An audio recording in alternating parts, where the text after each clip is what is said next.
அண்ணா வணக்கங்கண்ணா. அண்ணா வணக்கங்கண்ணா, ஈரோடு திருமலா டெக்ஸிங்கண்ணா. ஓகேண்ணா, இன்னைக்கு பார்க்க போற சூப்பரான இந்த கலெக்ஷன் பேர்ண்ணா காட்டன்ண்ணா. காட்டன். ஆமாங்க, காட்டன் சேலை. காட்டன் சேலை. சூப்பர்ண்ணா. Super cotton. ரேட் எவ்வளவு இந்த சேலை?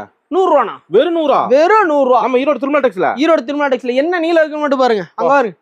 சேலை அப்படி லென்த்னா. ஆமாங்க, கிராண்டா இருக்கு. ஒரு சில சேலையில பிளவுஸ் வரும், ஒரு சில சேலையில பிளவுஸ் வராது. ஓகேண்ணா. ஆமாங்க. எவ்வளவு சொன்னீங்க?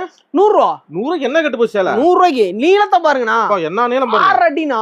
6 அடி சேலை. நீளத்தை பாருங்க. எவ்வளவு பெரிய பாடியெல்லாம் கட்டலாம். ஆமா, எவ்வளவு பெரிய பாடியா இருந்தாலும் கட்டலாம். அக்கா தங்கச்சி கல்யாணம் சீர் வைக்கிறாங்க, மக்களுக்கு கிஃப்டா கொடுக்குறாங்க, டைம் கிஃப்டா கொடுக்குறாங்க, எந்த விசேஷம்னாலும் வாங்க. ஆடி அதிரடி ஆஃபருக்கு எடுத்து ஸ்டாக் வச்சுக்கோங்க. கலெக்ஷன் நிறைய கட்டு வந்துருங்களா? ஆமாங்க, ஸ்டாக் வச்சுக்கோங்க. நீங்க ஃபங்க்ஷன் வரும்போது நீங்க கொடுத்துருங்க. ஓகேங்களா? கட்ட வந்துரும். கட்டு வந்துரும். 100. வெறும் 100 ரூபா. 100 ரூபா. வெறும் 100 ரூபா. 100 ரூபா. ஆமா, வெறும் 100 ரூபா. 5 பீஸ் 100 100 100 எல்லாமே 100 100 தான். இங்க பாருங்க, கலர் பாருங்க. 100 100 எவ்வளவு விக்கலாங்க? 100